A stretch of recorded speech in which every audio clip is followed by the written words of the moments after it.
robust conversations in here.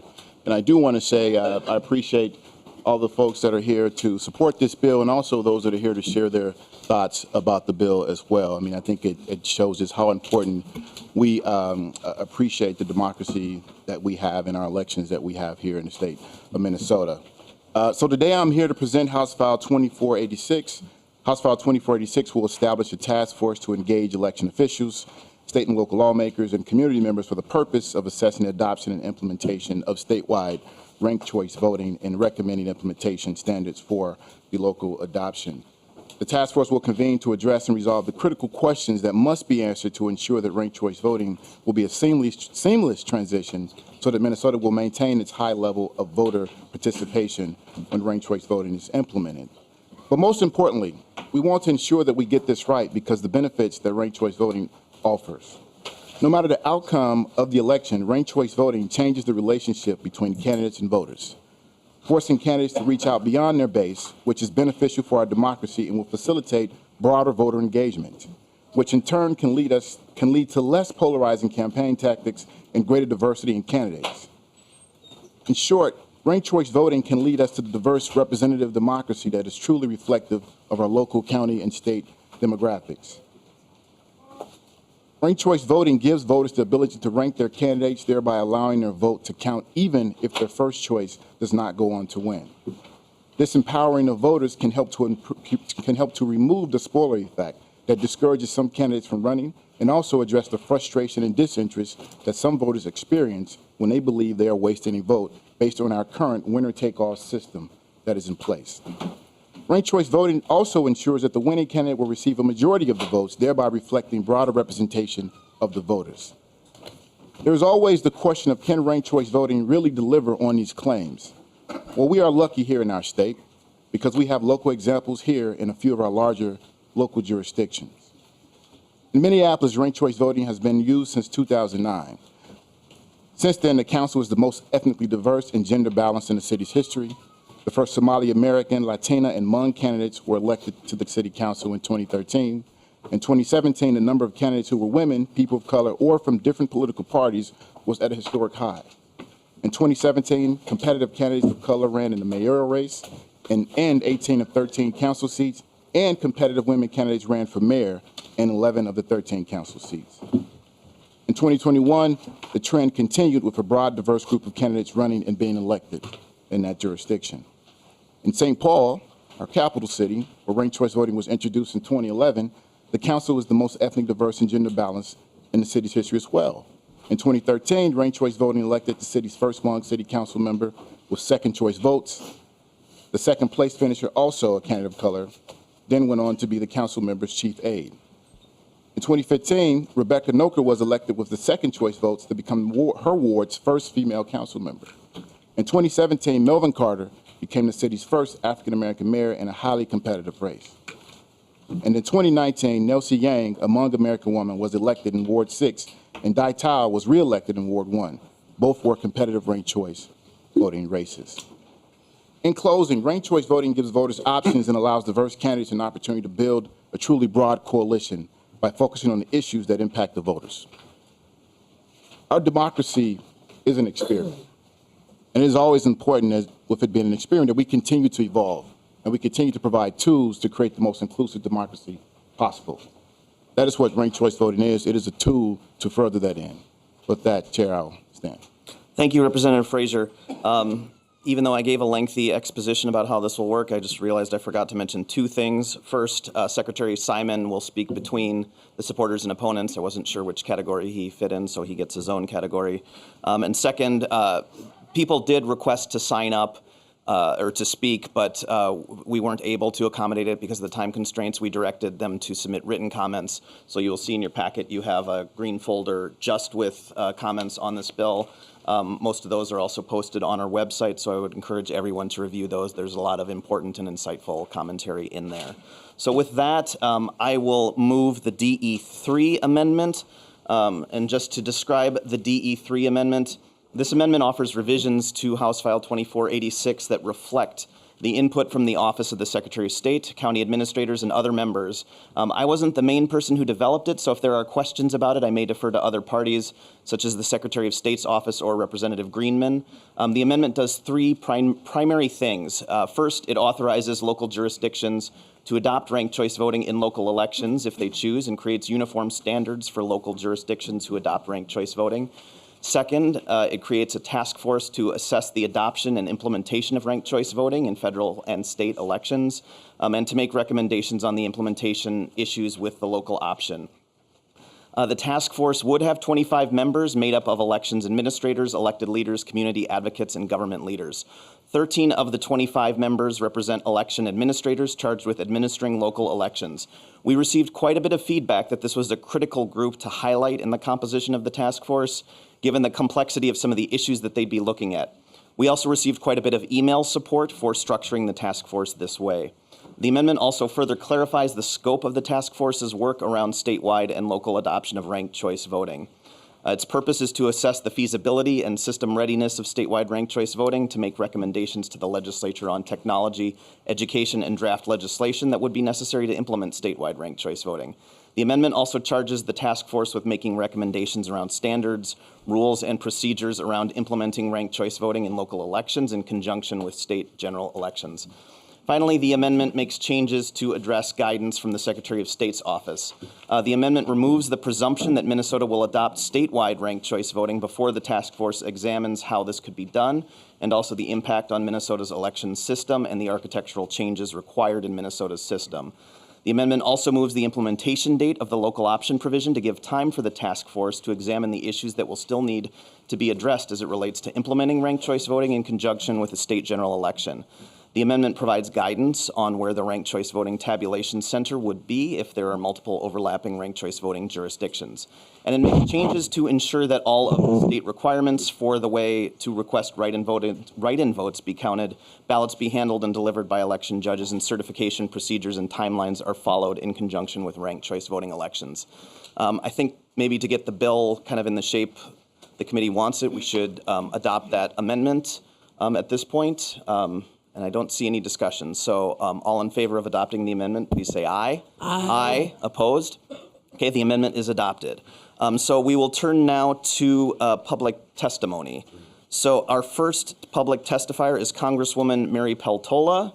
It's an honor to have a congressperson from another state here. I don't know the last time this has happened, so really appreciate you coming to Minnesota, Congresswoman. Thank you for being here, and proceed with your testimony. Thank you, Mr. Chairman. Is my microphone on? No?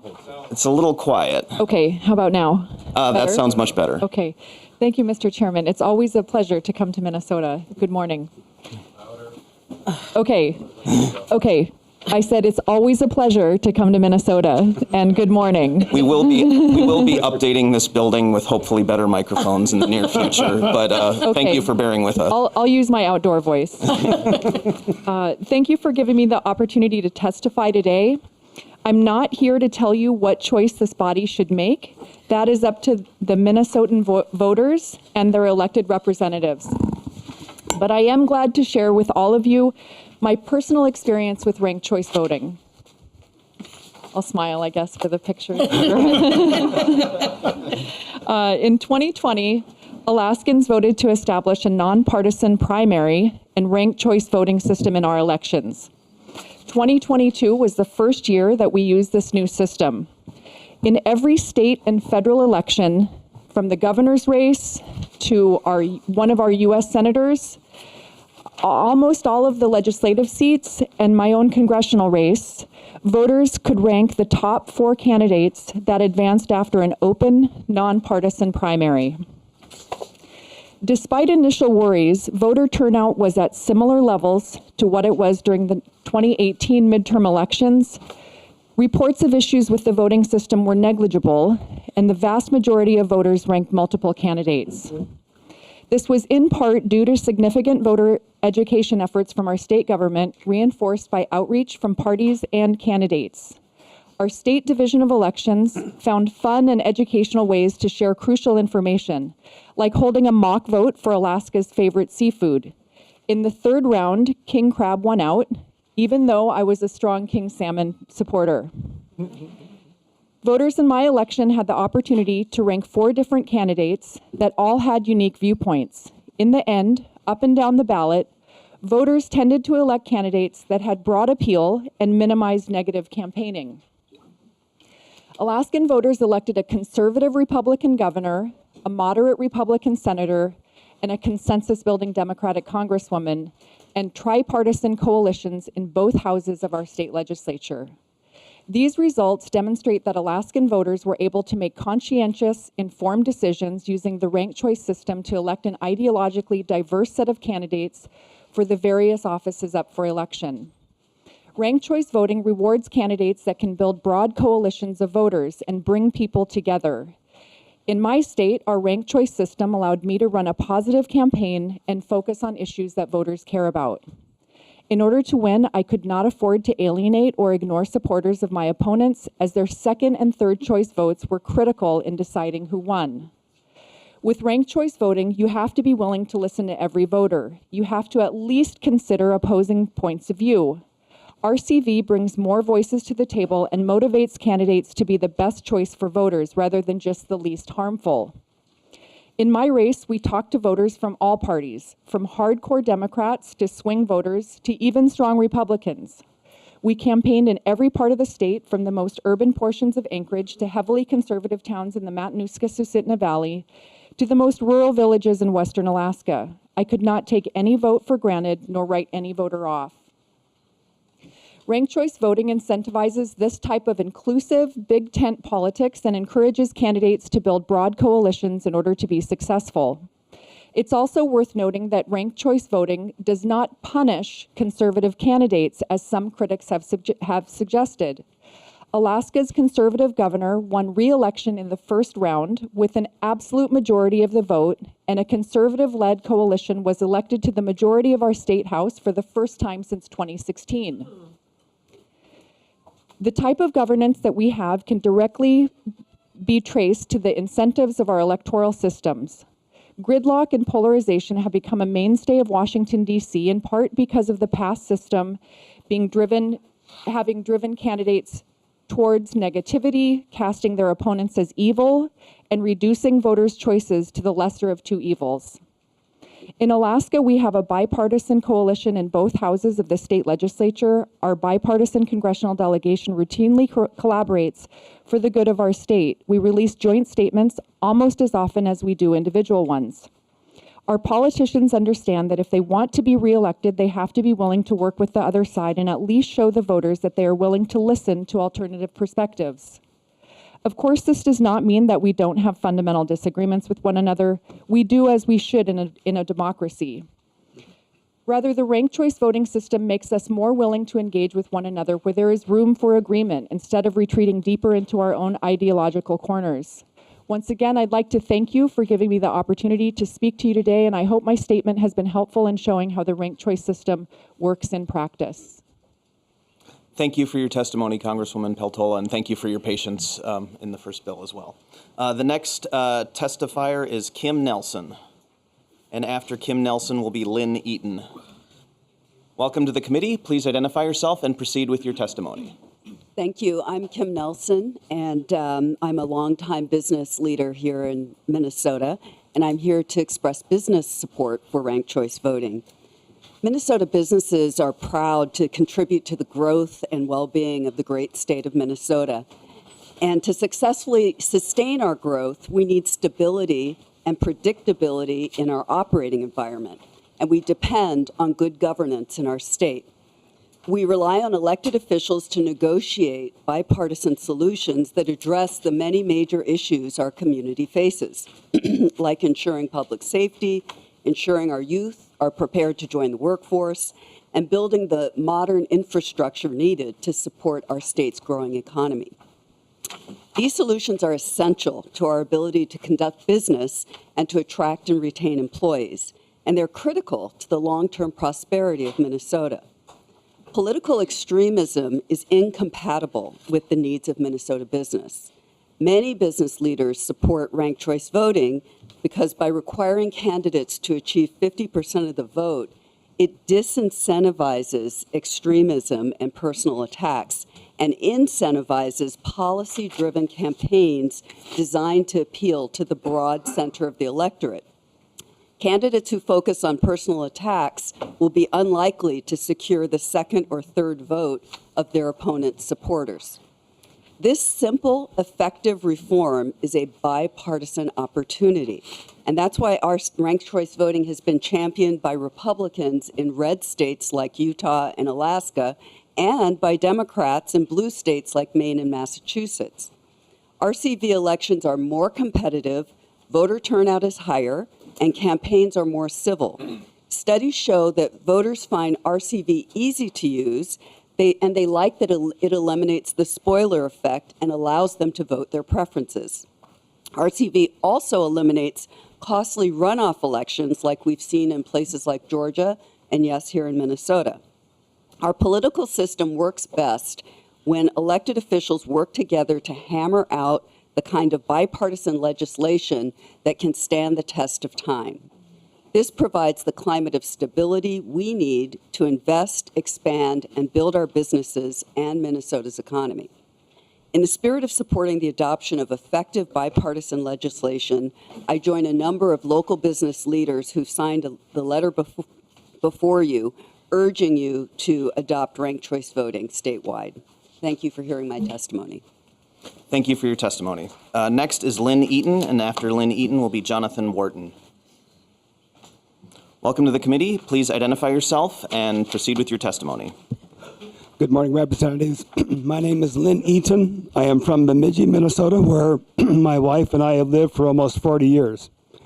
Our children were born and educated in Bemidji and now have families of their own. I've been a public servant my entire career. For 30 years, I worked for the Department of Transportation, and following my retirement in 2014, I continued to work as an engineering consultant. In my profession and my capacity as an engineer, I have seen how much citizens depend on well-run services and how partisanship at the state capitol causes shutdowns, cynicism, unacceptable delays, and interruption of planning cycles. These interruptions and delays are costly. The time taken to develop important public works goes to waste when our legislative representatives choose partisanship and legislative gridlock over collaborative discussion that enhances the common good. The citizens of this state and my community deserve the service and respect that broadly supported elected officials can provide. We need to choose between candidates who are willing to do the work of the people they represent instead of adhering to political affiliations and ideological thinking. I currently hold a non-political office as Ward 5 Councilor for the City of Bemidji, but my presence here today and the thoughts I convey are my own. I am speaking for myself and my belief that our children deserve better service from our elected officials. I believe voters, especially younger voters, are so disillusioned by today's political rhetoric, partisanship, and legislative stalemate that they decide not to step into the voting booth to choose between two political ideologies. For them, that is not a meaningful choice. Last night, the Bemidji Charter Commission voted to forward a resolution of support for ranked choice voting to put forward to the Bemidji City Council. There is genuine interest and excitement about the positive benefits of this method of electing representatives. My life service includes volunteering for professional and public organizations, leading civic organizations, as well as leadership roles within my faith community. I've discussed the idea of ranked choice voting with my fellow council members, others in my constituency, my family's friends and acquaintances from across the nation. All of these conversations have noted the very positive potential outcomes from the opportunity of ranked choice voting. Lastly, we must take steps today to give our children hope for a brighter, more positive future. Our Anishinaabe neighbors make decisions while thinking of the next 7 generations. I challenge our state's highest legislative authority to do the same. I ask you to vote in favor of ranked choice voting. Thank you for this opportunity. Thank you for your testimony, council member, and thank you for coming all the way down, although there is, in fact, somebody who traveled farther than you to come here. Next up is Jonathan Wharton, and after Jonathan Wharton will be Storm Novak. Welcome to the committee. Please identify yourself and proceed with your testimony. Thank you, Mr. Chair. Good morning. My name is Jonathan Wharton. I am a Minneapolis resident and a volunteer with Fair Vote, Minnesota, and it is more than me. I'm sure you can see a lot of orange shirts like mine in the audience, and it is more than us. Everyone in this room, be they members of the audience, clerks, media, and you distinguished members, can agree that our current election system is in need of change for the better, and the time is now. When I attended the Senate Elections Committee hearing for this bill last week, I remember testimony from Nelsie Yang, the first Hmong American woman to be elected to St. Paul's City Council. Councilperson Yang talked about the benefits she's seen from the ranked choice process in St. Paul, and her testimony really moved me.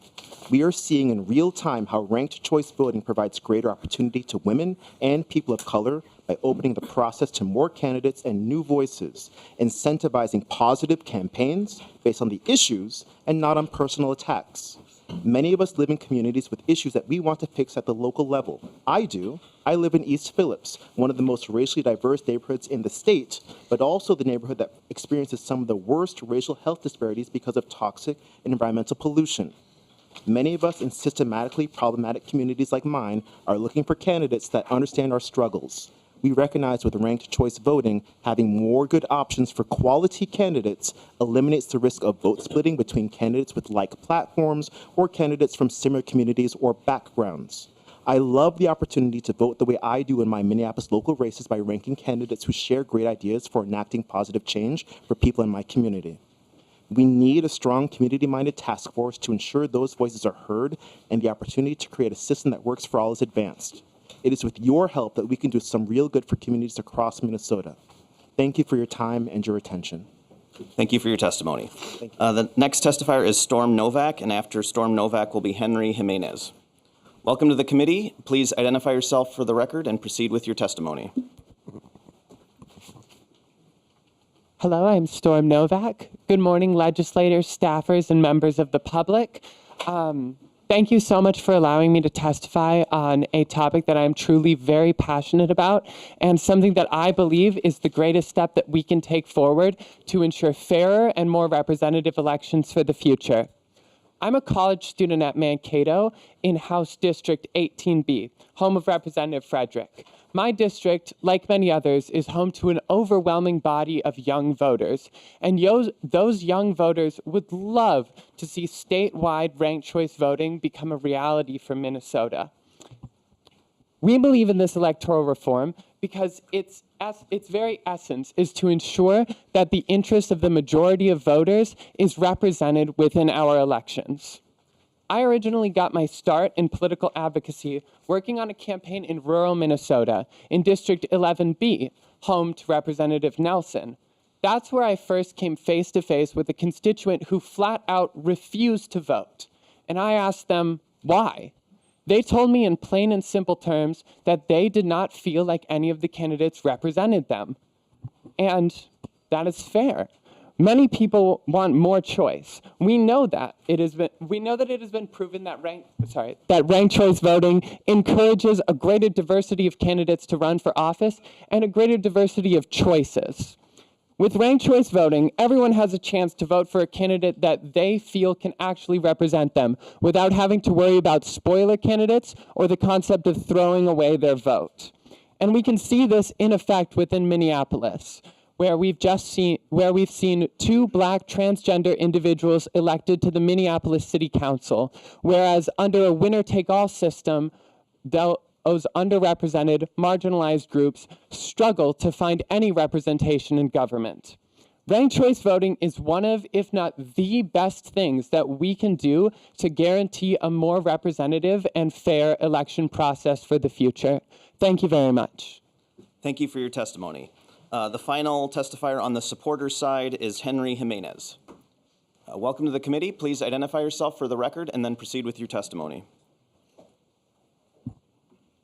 Thank you, Mr. Chair, members of the committee. My name is Henry Jimenez. I'm here to express my strong support for House File 2486, which provides an option for all local jurisdictions to adopt ranked choice voting if they wish and establish a task force to recommend how RCV would be implemented in state and federal elections.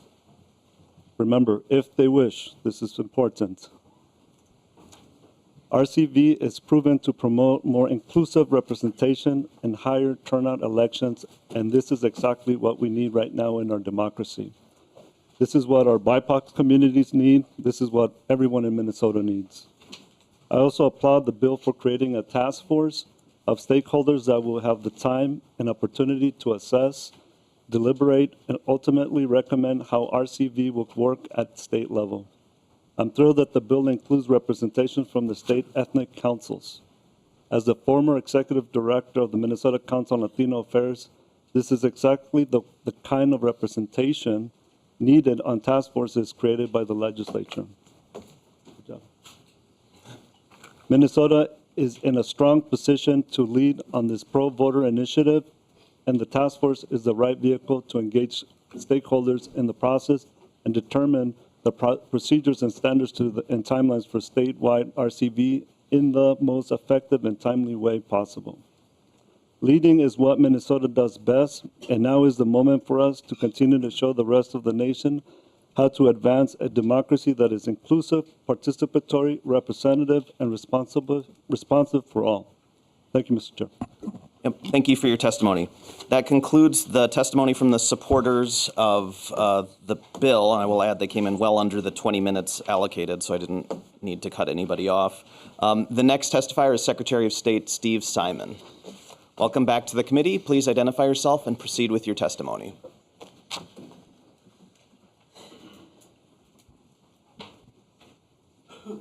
You may proceed. Thank you, Mr. Chair and members. Steve Simon, Minnesota Secretary of State. It's an honor to be here today to testify on this bill as amended. The amendment has made significant improvements to the legislation, and I really want to say hats off to you, Mr. Chair, hats off to Representative Fraser for working with us on language that we think could work here.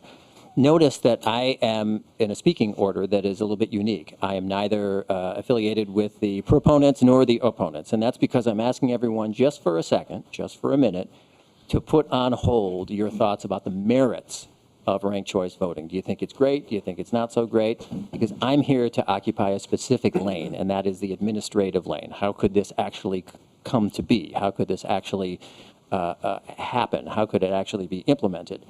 And from that standpoint, I have to tell you, I think I owe you my best judgment. And from an administrative standpoint, my judgment is that Minnesota is not yet ready for statewide ranked choice voting.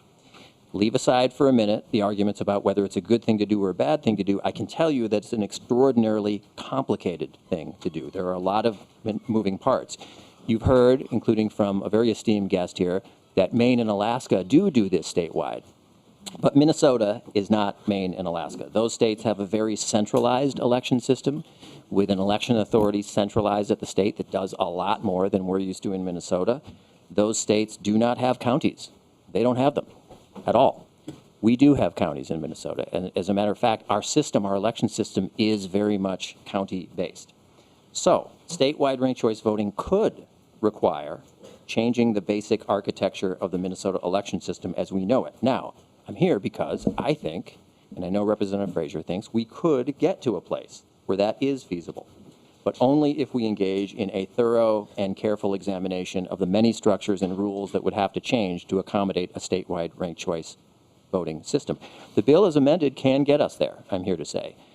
First and most importantly, it creates a task force that will bring a diversity of elections administrators and advocates together from across the state to assess and make recommendations, both on the statewide ranked choice voting provisions as well as on the provisions allowing for the adoption of local ranked choice voting in conjunction with a state general election. I know that's a mouthful, but right now, and forgive me, I didn't hear some of the earlier testimony, maybe it's been explained, but in Minnesota, we have 5 cities right now that do it.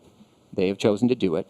But they all do it in odd year elections. We have not yet in Minnesota had the situation where a city has chosen to do it on its own, for its own folks, in conjunction with an even year, a statewide general election, where we elect the governor or the president or all the rest. That's what I'm referring to. So bringing elections administrators together with advocates to assess the feasibility, the challenges, and the necessary procedural and law changes before the state implements these changes is critical.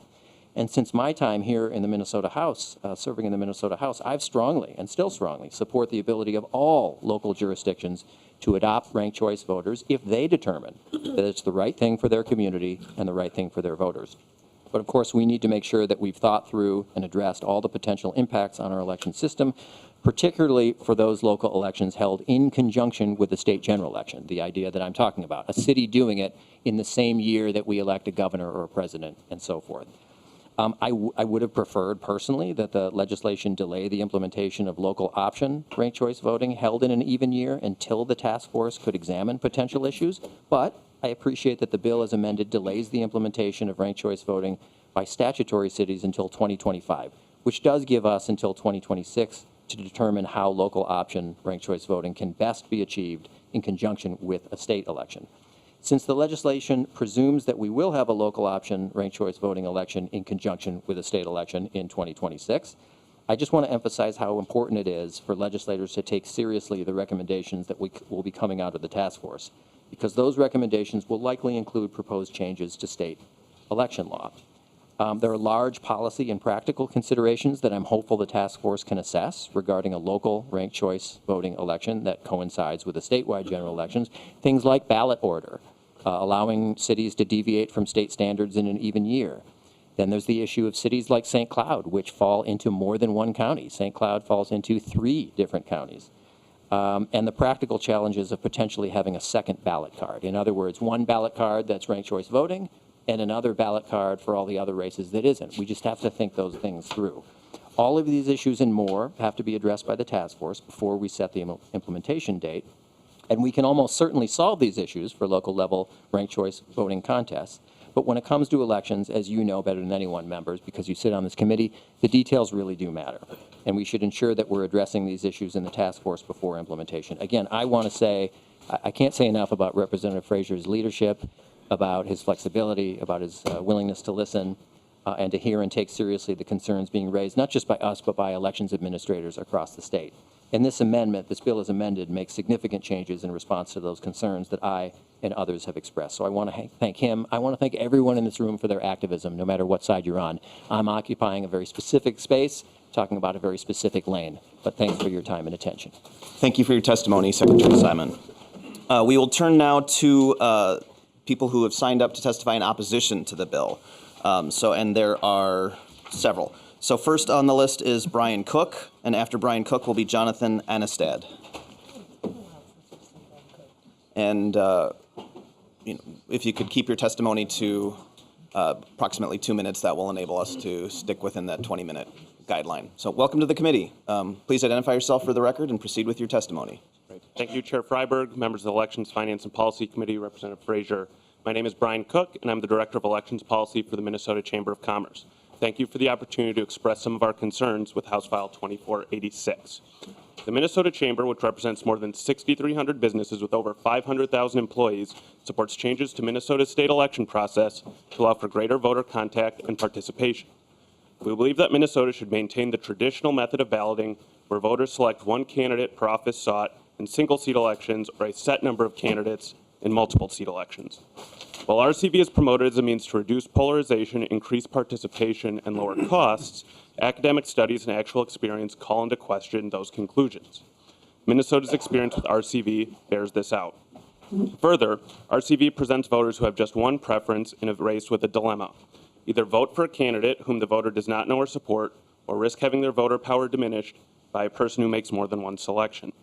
The bill also delegates the work of developing the implementation of a statewide RCV system to an ever-growing 26-member task force. This task force has representation from local units of government, labor unions, and others. While it has outsized representation from other organizations that advocate for RCV, the business community is notably left out with no seat at the table. It is our strongly held belief that Minnesota businesses remain active and engaged in elections, not only because they represent a collective voice for the private sector, just as labor unions represent a collective voice for their workers, but because policy and political decisions impact them just as much. Finally, our state's participation in elections and our election laws and practices have been held up as a point of pride nationally, rightfully so.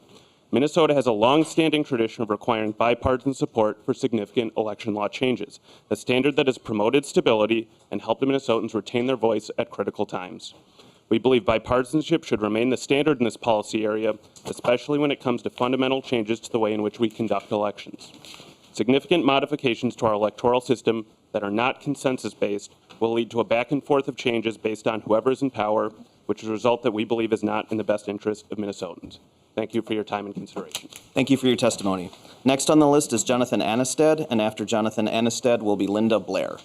Welcome to the committee. Please identify yourself for the record and proceed with your testimony. Good, how are you doing? Thank you, Chair Freiberg, House members, members of this committee, and friends such as Lead Torgelson. My name is Jonathan Anistead. I'm the chair of the MinnesotaElectionIntegrity.org organization. It's a 501c3 nonprofit dedicated to all aspects of elections operations here in Minnesota. A recent Real Clear Politics poll found that 62% of Americans are very concerned or somewhat concerned about the state of elections in this country. Thank you, by the way, to Secretary of State Simon to suggest to slow this ranked choice voting issue down. Ranked choice voting is not the solution to an already ailing election system here in Minnesota. It is a solution in search of a problem that it does not solve. It will only make a bad system worse. I've been involved in Minnesota elections since the Coleman-Franken and Emmer-Dayton recounts as a team lead. I've been a volunteer election judge, poll watcher, and now I chair the largest volunteer election integrity organization in the state, with over 250 people statewide. We were formed in February of 2021, and I have 8 subcommittees working on all aspects of election integrity, including ranked choice voting. Please visit our website when you get a chance. I encourage you to look into the formation and background of Fair Vote, who testifies here today. They are well funded to the tune of $1.3 million dedicated in the calendar year 2023 to push ranked choice voting in Minnesota. Their funding all comes from left-leaning dark money organizations. Please ask yourself these questions as you contemplate ranked choice voting. Why is the DFL pushing so hard to adopt ranked choice voting in Minnesota with no Republican sponsors? Why is Fair Vote so well funded with full-time employees dedicated only to this effort in Minnesota? I ask you to please educate yourselves as to how ranked choice voting works. Please listen to the other testifiers today and read what they've written about the difficulties with the ranked choice system voting. It is an overly complicated system that does not solve any of the problems here in Minnesota. It has not taken the rancor and partisanship out of municipal elections, as you've heard here today. All you have to do is look at some of the recent, very contentious municipal elections in Minneapolis. And most importantly, and I want to make this point very clear, ranked choice voting does not adhere to the constitutionally guaranteed one person, one vote America was written on. If you could wrap Thank up you very much for your time today. Thank you. And just for future testifiers, we have a policy here not to kind of impugn the motives of people or organizations, whether within the legislature or outside of the legislature, so please refrain from doing that. The next testifier is Linda Blair, and after Linda Blair will be Mark Bonhorst. Welcome to the committee. Please identify yourself and proceed with your testimony. Good morning. My name is Linda Blair. I'm a Bloomington resident and election judge. I believe elections should be uncomplicated. Ranked choice voting complicates the process. As a Bloomington election judge, I saw firsthand that many voters were unclear and confused. Those that did understand this process expressed frustration over its complications. I personally witnessed many spoiled ballots from diverse voters who use English as their second language.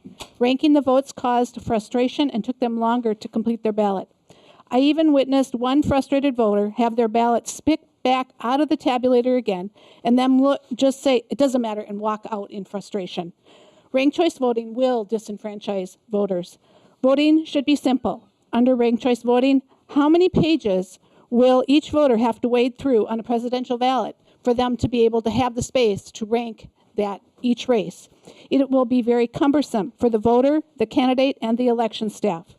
Most races go beyond that first round, leaving the voter who ranked a candidate in only one round in jeopardy of exhausting their ballot, while the other voters who chose the loser of each round may get a second, third, or fourth vote through redistribution. I believe we should maintain our one person, one vote because it is a true reflection of the people's choice, not some convoluted ranking formula. Proponents of the House File 2486 say ranked choice voting will make elections less divisive. Ranked choice voting doesn't change how campaign dollars are spent on negative ads. Spending decisions by the campaigns and the special interest groups make elections divisive, not the marking and the counting of the ballots. Ranked choice voting will not make elections less divisive. It hasn't worked that way in Bloomington, at least. It only changes how voters mark a ballot and those ballots are counted. Why are we pushing to change the Minnesota voting laws this year? The Secretary of State isn't asking for this change. Regular Minnesotans aren't asking for this change. This is the agenda of one special interest group. Your job is to represent all Minnesotans. Rushing to enact this law, a law requiring an unelected task force many years to reveals the inappropriateness of this change in our voting laws. This is a time to regain the confidence and trust of voters, not to rewrite and write a sloppy law. I ask you to reject ranked choice voting for Minnesota. I thank you. Thank you for your testimony. The next testifier is Mark Bonhorst, and after Mark Bonhorst will be David Clark. Welcome to the committee. Please identify yourself and then proceed with your testimony. Thank you, Chair Freiberg and members of the committee. Mark Bonhorst from Minneapolis. I'm really more in Steve Simon's lane. I have a particular matter to bring before the committee. I have been researching and studying presidential election reform for 6 years. So I want to talk about what ranked choice voting bill and other approaches might mean for presidential elections.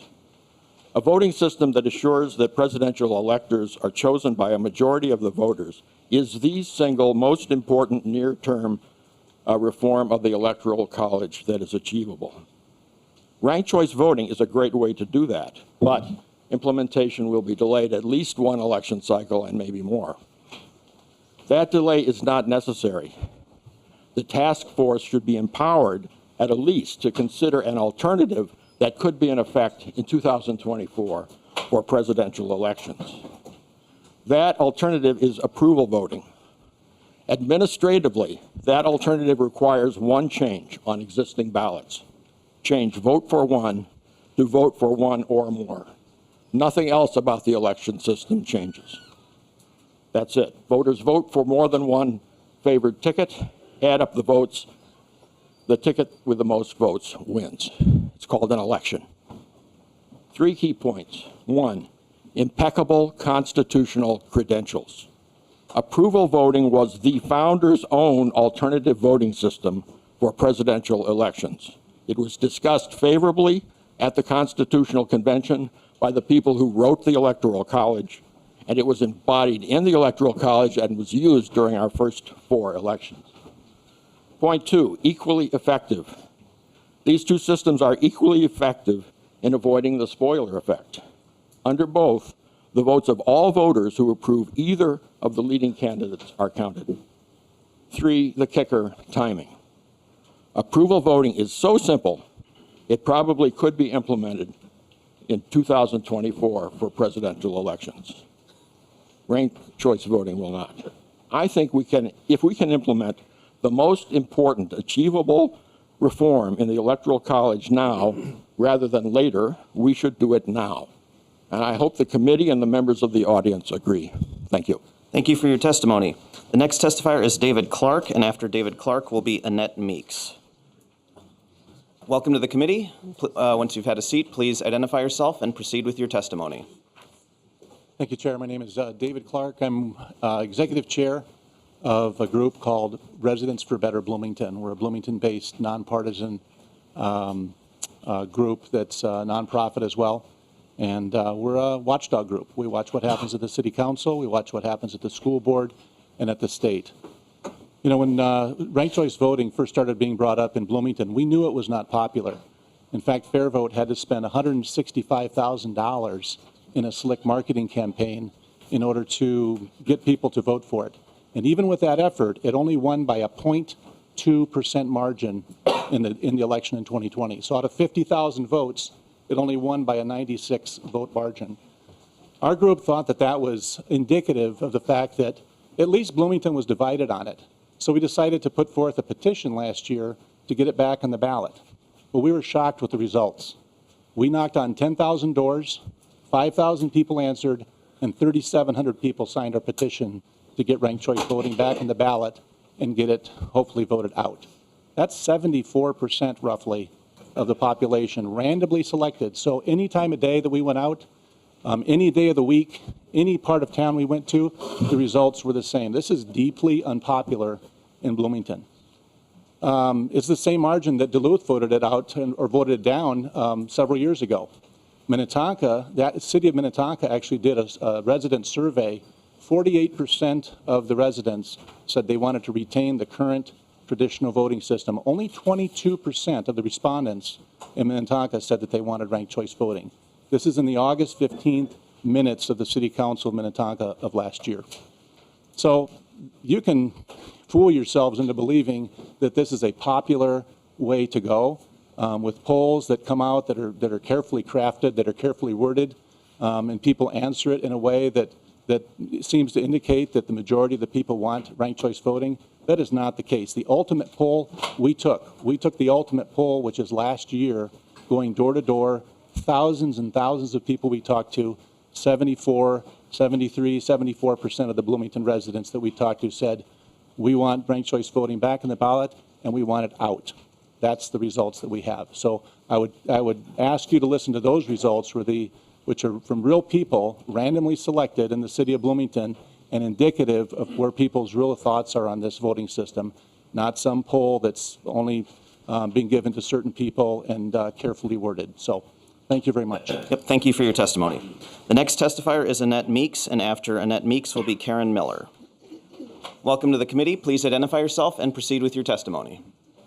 Thank you, Mr. Chair, members of the committee, Representative Fraser. My name is Annette Meeks, and I'm the founder and CEO of the Freedom Foundation of Minnesota. Oh, yeah. My name is Annette Meeks. Maybe still a little closer if you can. My name is Annette Meeks, and I'm the founder and CEO of the Freedom Foundation of Minnesota. We devote a lot of time and attention to government transparency, which is what brings me before the committee today. Since the divisive outcome and aftermath of the 2020 election, I don't need to tell you we're living in a difficult time for our republic. Our elections are all too often surrounded by controversy, whether real or not. They arouse partisan suspicion and demands for greater transparency and accountability. History has proven beyond a reasonable doubt that ranked choice voting will do nothing to achieve greater accountability, better and cleaner campaigns, or greater transparency in future elections. As a matter of fact, you only have to consider 3 to 4 recent real-life experiences with ranked choice voting to understand why this is a very risky proposition that has been studied, and the studies show it doesn't live up to the expectations set forth by the supporters. Let's look at Alaska, the second state to adopt ranked choice voting statewide. In their 2020 special election, nearly 15,000 voters were disenfranchised when their legitimately cast ballots were not counted. They were considered exhausted ballots under ranked choice voting rules, meaning that the candidates they voted for were no longer in contention for office. Those 15,000 disenfranchised voters were a considerable portion of the electorate that voted in that election. Now Alaska is voting to repeal ranked choice voting. But it isn't just Alaska. It also happened in Maine, the first state to adopt ranked choice voting statewide. In the 2018 Democratic primary for Maine's 2nd Congressional District, nearly 9,000 voters had their voices silent by ballot exhaustion. Maine voters, too, are in the process of organizing to repeal ranked choice voting. In local elections, Sandy, Utah had 23,000 citizens participate in their 2019 mayoral election before ranked choice voting. In 2021, with ranked choice voting, voters were down to only 21,000 participating, and only 17,000 of those voters had a say in the final tally. Another 4,000 voters were disenfranchised and didn't have their ballots counted. After that election, 60% of Sandy, Utah voters said, quote, "We dislike the system," and they now say ranked choice voting should not be used in future Sandy City municipal elections. I could go on, but I'll leave you with the worst possible outcome during these politically charged days. And that's a message from Alameda County, California. In their 2022 school board election, Alameda County's software was inadvertently configured wrong, so that elections used under ranked choice voting Over 200 of them were counted incorrectly. If you could wrap up your testimony, that would be. As a result, the wrong candidate was announced the winner. 2 months later, they had to go do a dizzying recount to discover that someone else actually won the election under ranked choice voting. While our elections have many procedural issues to be addressed, to ensure future elections provide greater transparency, ranked choice voting isn't one of these options and isn't worthy of consideration in our great state. Thank you, Mr. Chair. Thank you for your testimony. The next testifier is Karen Miller, and after Karen Miller will be Ellen Cousins. Welcome to the committee. Once you've had a seat, please identify yourself for the record and then proceed with your testimony. Thank you, Chair Freiberg and committee members. My name is Karen Miller. I'm an involved citizen and election judge from Dakota County. Thank you for considering these following questions about ranked choice voting. First of all, why are we considering changing our one-person, one-vote system to one that is more confusing, diminishes voter confidence, and decreases turnout? The instructions for filling out a ranked choice ballot are not easy to explain nor easy to follow, which disenfranchises voters with English as a second language and the elderly and leads to a higher error rate. It also depends on machines programmed with algorithms to reallocate votes, which leads to greater irregularities and voter mistrust. All of this results in lower voter turnout, as is the case in Minneapolis and St. Paul, both of which have used ranked choice voting in local elections for more than a decade. Both lag behind other major metropolitan cities in voter turnout. Why are we considering changing our one-person, one-vote system to one that actually excludes votes? With ranked choice voting, rather than counting every vote, some voters' ballots are exhausted and their voice is not expressed in the final result. For example, in a San Francisco 2010 Board of Supervisors election, after 20 rounds of tabulation, more votes were thrown out than were counted in the final result. Why are we considering a system which has a propensity to take the victory from a candidate who initially earned the greatest number of votes and award it to a less favored candidate? One example is the 2018 2nd Congressional District election in Maine. The Republican outperformed the Democrat in the first round, yet 8,000 votes were thrown out and the Democrat declared the winner. Another example of this is the Alaska 2022 special election in which the Democrat won, despite the fact that over 60% of the voters voted Republican in the first round and more than 11,000 votes were eliminated. How can this process possibly be considered fair and equitable? Minnesota cannot afford to abandon our one-person, one-vote system for one that will be more confusing, less efficient, disenfranchise voters, and create manipulated false majorities. I urge a no vote on 2486. Thank you very much for your time. Thank you for your testimony. The next testifier is Ellen Cousins, and after Ellen Cousins will be Dale Witherington. Welcome to the committee. Please identify yourself for the record and proceed with your testimony. Good morning. I'm Ellen Cousins, and thank you for this opportunity to speak against HF 2486. Our voting system, deemed one of the best in the nation, is coming under attack by a nationally funded group whose mission is to change how we vote. This group makes many false claims and hides behind their false slogan to protect democracy. How can an election system that does the following protect democracy?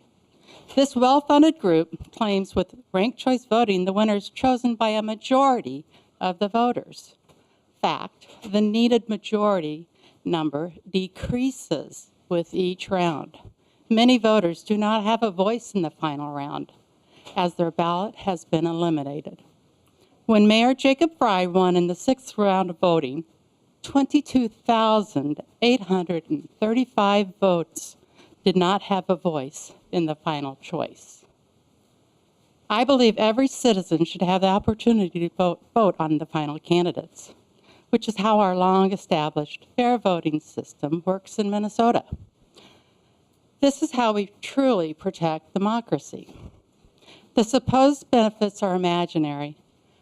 California Governor Newsom stated the promise that ranked choice voting leads to greater democracy is not necessarily fulfilled. Ranked choice voting leads to voter suppression. Many voters do not have the resources to learn how to use RCV or research multiple candidates for each race, and have sadly stopped voting.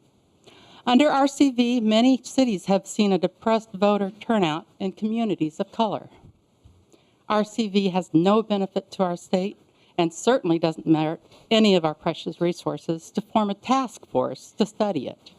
especially a task force that has any representation from Fair Vote or others who have financial interests in the passage of the bill. During a failed campaign for RCV, Walter Mondale stated, "Vote no on ranked choice voting." I also urge you to please vote no and keep our voting system fair, easy, less expensive, and one of the best in the nation. Thank you for your time. Thank you for your testimony. The final testifier is Dale Witherington. Welcome to the committee. Please identify yourself for the record and proceed with your testimony. Morning, Mr. Chair, members of the committee. Representative Fraser, thank you. My name is Dale Witherington. Some of you know me as a volunteer chaplain on both sides of the aisle here in the state of Minnesota since 2012. And I'm here to speak in opposition of HF 2486 and to make one request as you probably go forward with this anyway. My opposition is based on data demonstrating the failure of RCV in communities and states across the country after they implemented the procedure, and in some cases have already repealed the procedure. It's probable you will also be in direct violation of a Supreme Court ruling of which you may be unaware. Let's start there. RCV appears to violate a year 2000 SCOTUS case, the Democrat Party of California versus Jones. SCOTUS ruled 7-2 that there is a First Amendment fundamental right of a political party to have the party choose the candidate of their choice for a general election. RCV eliminates that. It is a constitutional right. It's a fundamental right of the association. RCV violates the constitutional right according to SCOTUS.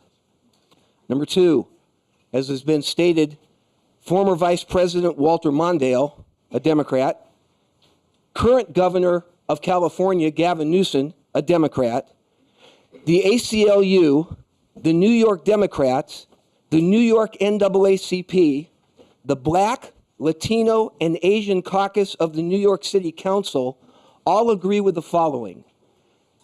RCV creates less transparency in the voting process. Do we want less transparency? RCV creates voter disenfranchisement. Do we want less people voting? RCV creates voter suppression. RCV, according to the NAACP and those that I've mentioned above, is oppressive to people of color. And it does not lead to greater democracy, which, by the way, we are a constitutional republic. We are not a democracy. In closing, my request, since you are likely to go forward with this bill anyway, please include in your RCV statewide implementation task force some who are not necessarily all in with RCV. At least provide for parity and balance in the debate. Remember the words of the Declaration of Independence that, quote, "To secure these rights, governments are instituted among men, deriving their just powers from the consent of the governed. The governed are hurt by RCV. Don't oppress those who put you in office. Don't suppress the vote. Testimony. Vote no on HF 2486. Thank you. Thank you for your testimony. That concludes the testimony to the bill. So we will turn to member discussion. Representative Davis. Yeah, Mr. Chair, I would just like to point out that one of the testifiers who were supposedly in opposition to this was not in opposition. He said he did not oppose ranked choice voting, and then he went on to be a proponent of preferred voting, which ranked choice voting is considered to be preferred voting by many. And so I would ask that we, in fairness, could we have one more testifier in opposition?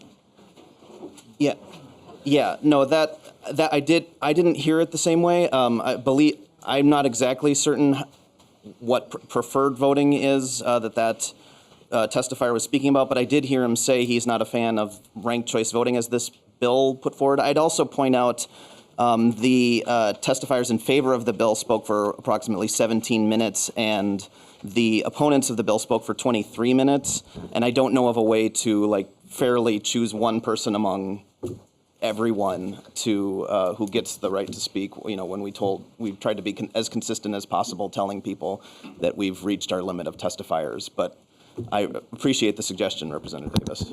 Well, thank you for the consideration, Mr. Chair. Did you have a question? Oh, yes. Bill, also. Okay, you may proceed. So, thank you, Mr. Chair. Thank you, Representative. I would like to, yes, thank you, Representative Fraser.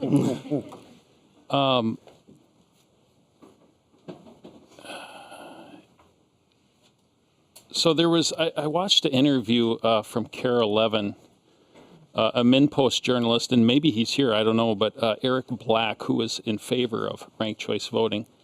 He said, I suppose the biggest argument against it is that it's another level of confusion, possibly, and even discourage people from voting if they feel overwhelmed by the requirement to have 3 choices. So, I mean, are you confident that voters are going to be well informed on all of their choices on the ballot? Representative Fraser.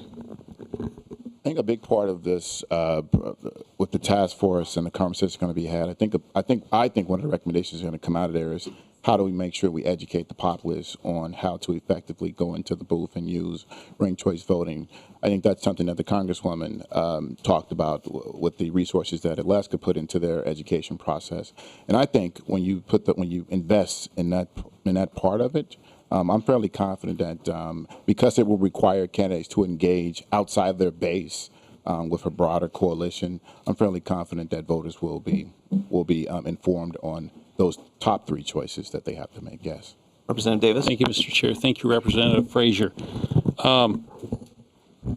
Don't candidates already have that ability to reach out outside of their base, like in a primary? Representative Fraser. Yeah, I think it's one thing to have the ability, and it's another to actually function in that way. In a practical sense, our democracy right now is not functioning in a way that candidates are reaching out beyond their base. I mean, that's just the reality that we live in right now. Representative Davis. Thank you, Mr. Chair. So do you have any bipartisan support for this within the Minnesota House of Representatives? Thank you, Representative Davis. There was, if members of the audience could please silence their. Do you want me to repeat? That would be appreciated. Did you hear the question, or, Representative Fraser, or were you distracted by the rooster? Thank you, Representative Fraser. Okay, I was Representative Fraser. I was tracking the rooster, and I also tracked the question. It's impressive. At the moment, I haven't checked recently. I don't believe that we have a GOP member signed onto the bill, but we are still going through the process, and I never rule out that we won't get there. As we go through the process. And as you know, you've seen me bring a bill to the floor that had no GOP support until it got to the floor, but it did have GOP votes when we left the floor. So I'm confident. Yeah. Representative Davis, final follow-up, maybe? Okay, I'll give you 2 more. Thank you, Mr. Chair. Well, maybe I can get one final here. You do not have bipartisan support in the Minnesota House of Representatives. Not one single Republican has signed on to it. And I've asked our entire caucus if anyone is in support of it, and they are not. And so we heard from Secretary of State Steve Simon. He said that this is going to structurally change our elections, and in my opinion, this is going to fundamentally change our elections in the state. He also pointed out that these cities have chosen to do it, and here we're going in the direction of the state making that choice for everyone locally. And so we're robbing the local authorities of their choice if this goes through. So you don't have bipartisan support for it, and it's going to structurally and fundamentally change our elections. And I just, if it's going to change our elections that much, Representative Fraser, I would encourage you to get bipartisan support, because right now you do not have it, and I do not think that we should be making a decision when it comes to our elections without bipartisan support from the people that this state elected. Thank you.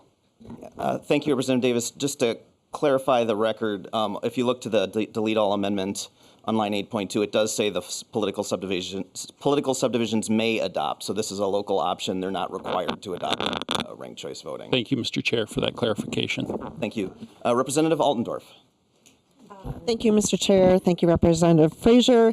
So on this committee, and I appreciated Representative Bonner's comments earlier. So, she was speaking on the last bill, that we really need to be doing things that's going to create integrity and security of the vote. And I agree with her 100%. So when we started on this committee, I think this is what we all agreed on, the committee, that elections absolutely have to, three things, that elections absolutely have to be bipartisan, right?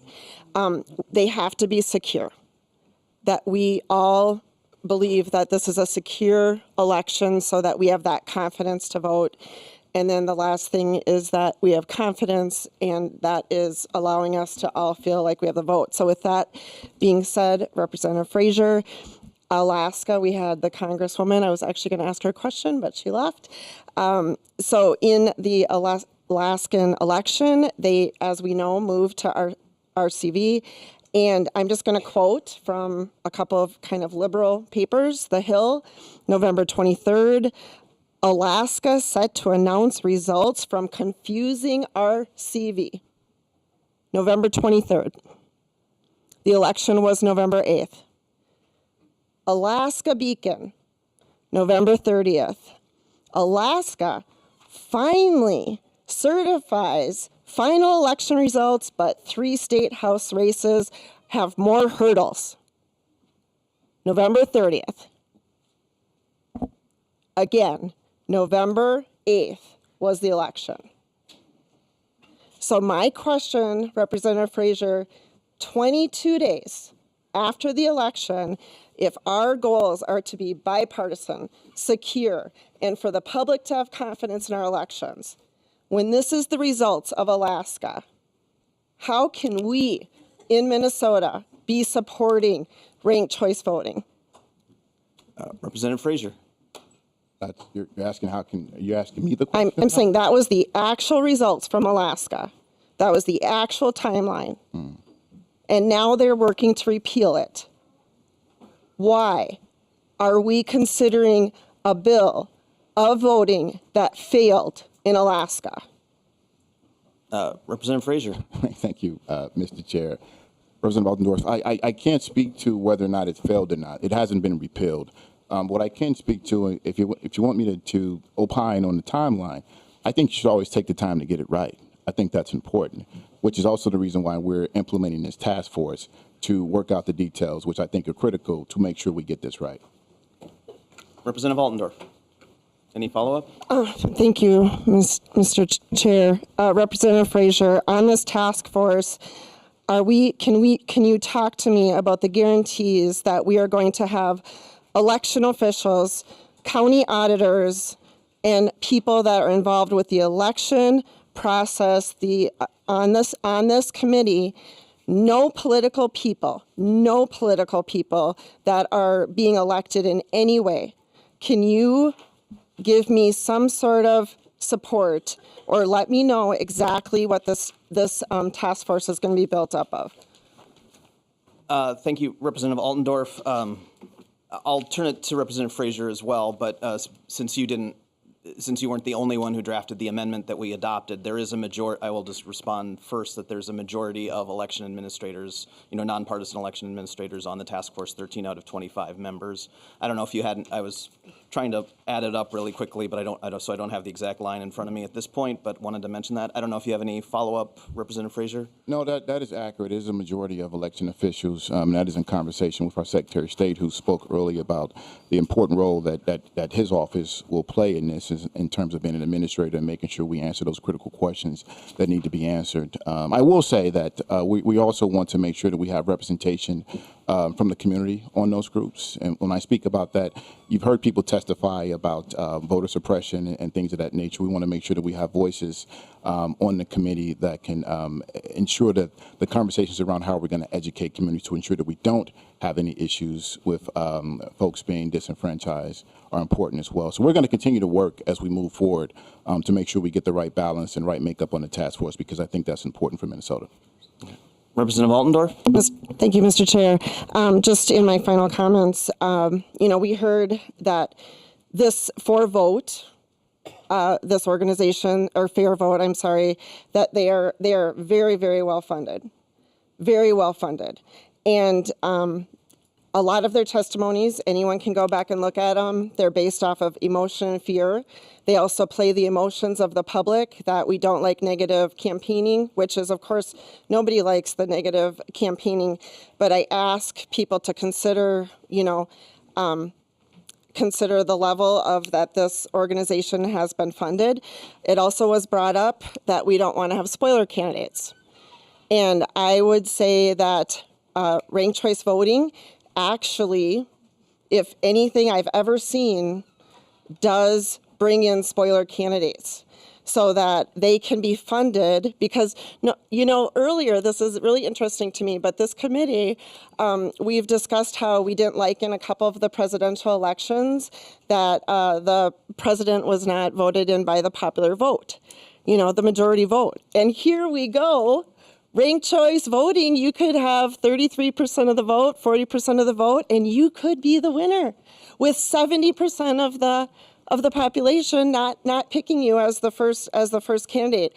So ranked choice voting actually does bring in spoiler candidates, something like we've never seen before, ever, in our elections. And I just final comment, but we heard testifiers from Bloomington very, very nicely and adequately telling us of how the voters are against this.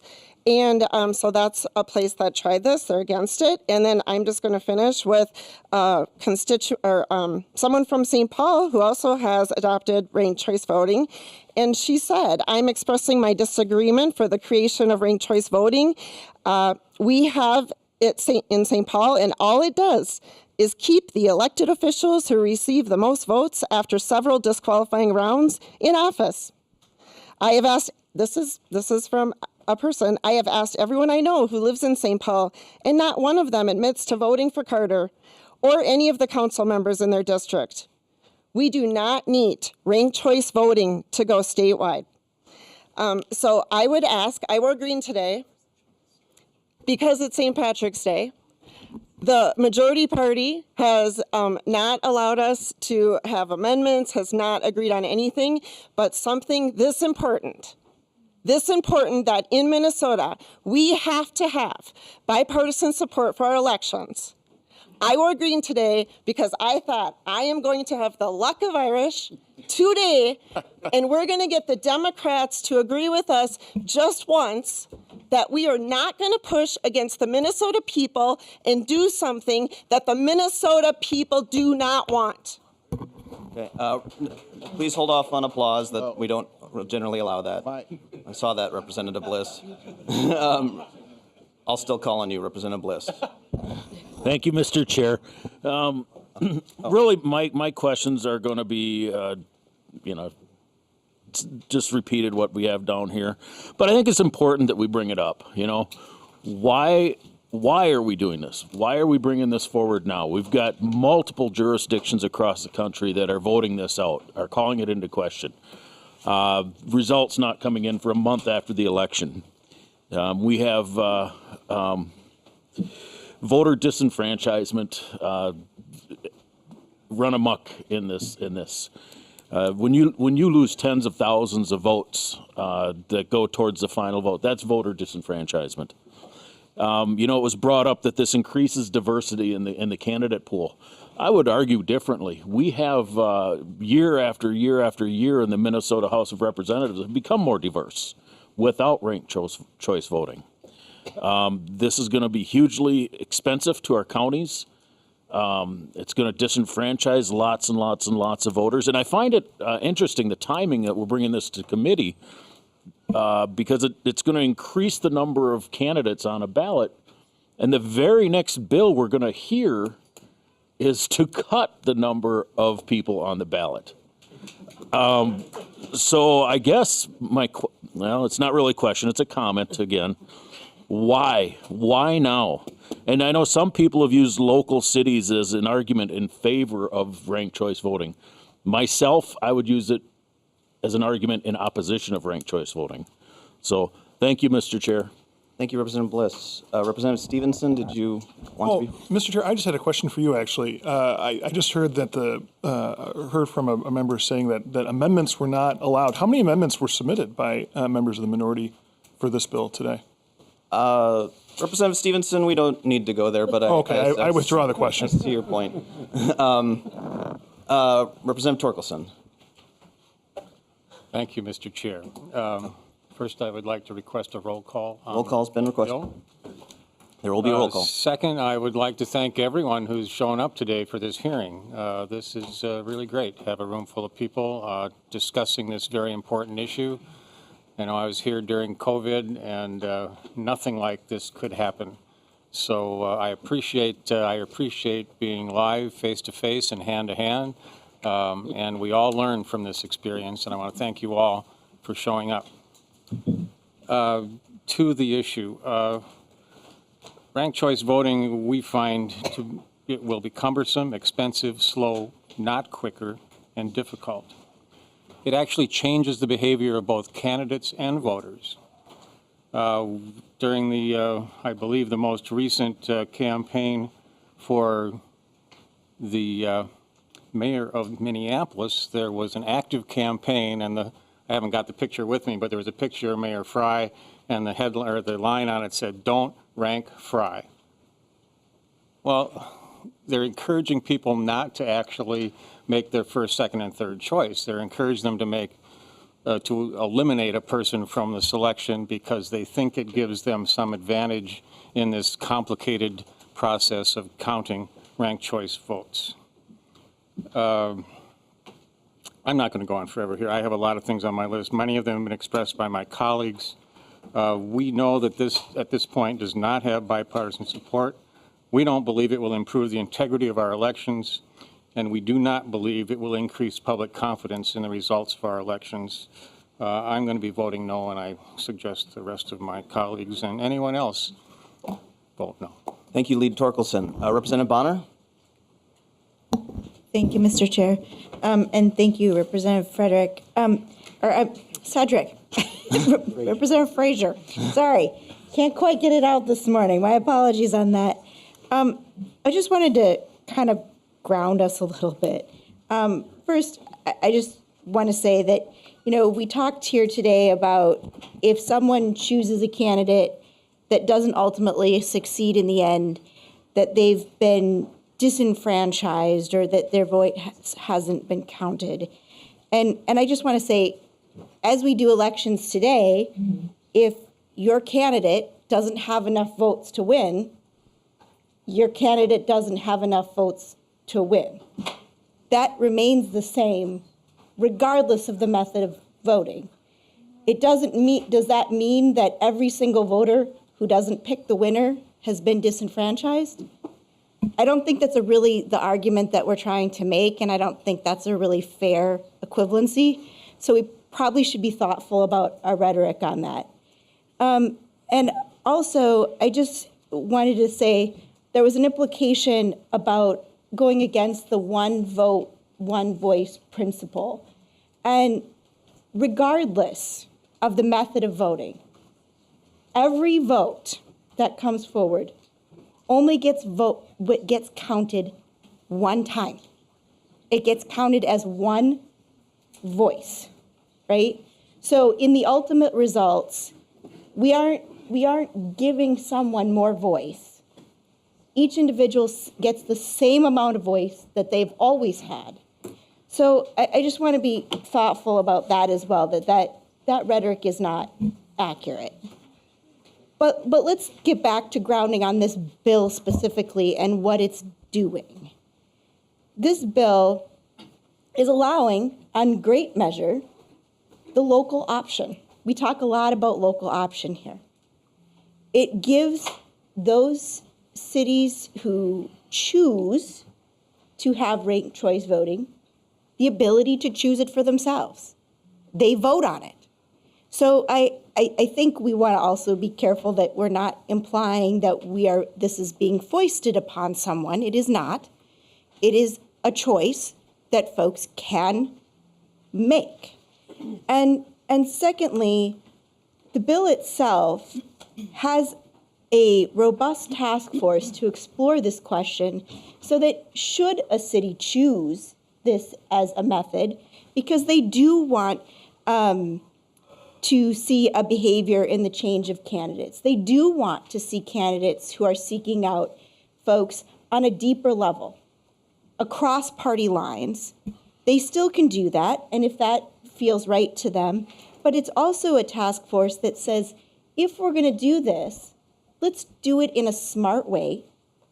Let's do our homework. Let's make sure that we avoid some of the pitfalls of some of these cities who've had it rolled out and maybe didn't get it right out of the gate, and avoid those complications or those frustrations. And I think that just makes sense, because it is important to have a sense of security in the way things operate. And so, making sure that we're doing our due diligence in advance, that we're using the lessons learned from other cities across the state to actually be able to roll this out in a smart way for those cities who choose to opt in, I think is the right thing to do. We do see more cities expressing a desire to move in this direction. And so it makes sense as elected officials that we say, look, we want this to be safe and secure. We want people to have confidence. And so we want to do our homework first and make sure that we do it in the right way. So I appreciate that, Representative Fraser, and just wanted to bring us back to grounding. Thank you. Thank you. No additional members are on the list, so I'll just take a moment as chair once again to thank everybody on both sides who came here. I agree with Lead Torkelson completely that it is great to see such a big turnout and interest in this topic. It is a really interesting one, frankly. Representative Fraser, thank you for all the work you've done on this. I know it hasn't been easy. I know there's a lot of people with a lot of different views on this on both sides of the aisle. I think you've done a tremendous amount of hard work trying to get to a point where there's consensus, or at least support for it, that it will move forward. Maybe I should not call it consensus based on what some of my colleagues on the other side of the aisle said, but I do think this is a reasonable approach that you're taking in this bill.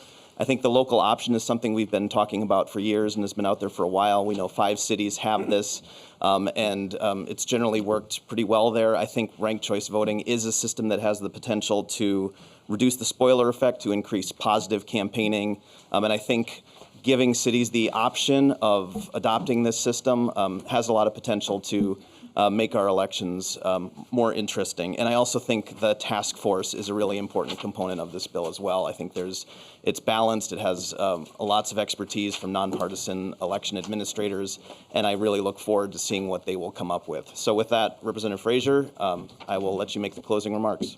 Thank you, Mr. Chair, and I agree. This is wonderful because this is the democratic process. This is democracy. We're here, we're having this debate, and we're hearing voices from either side of where they land on this issue. And I think that's important. That's what this democracy is about. I did want to point out just one fact. Representative Aldendorf, you talked about St. Paul.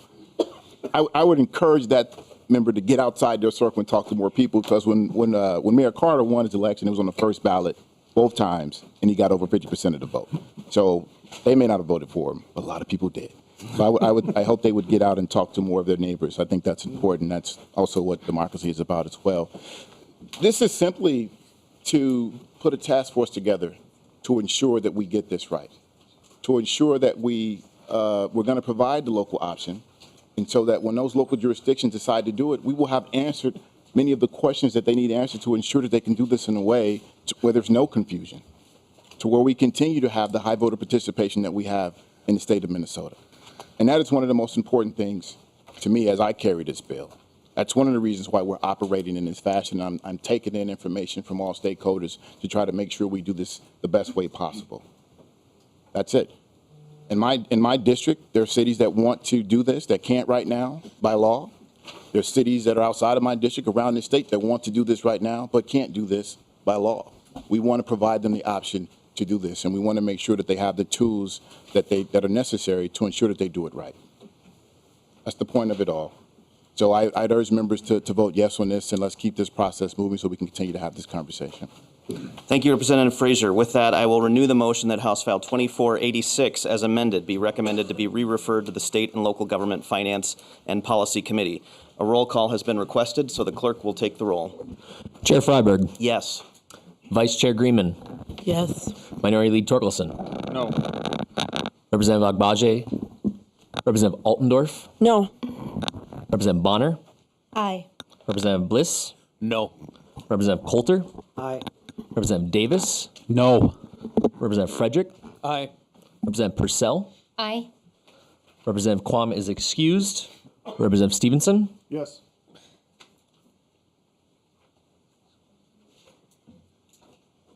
There being 7 ayes and 4 nays, the motion is approved. The bill is referred.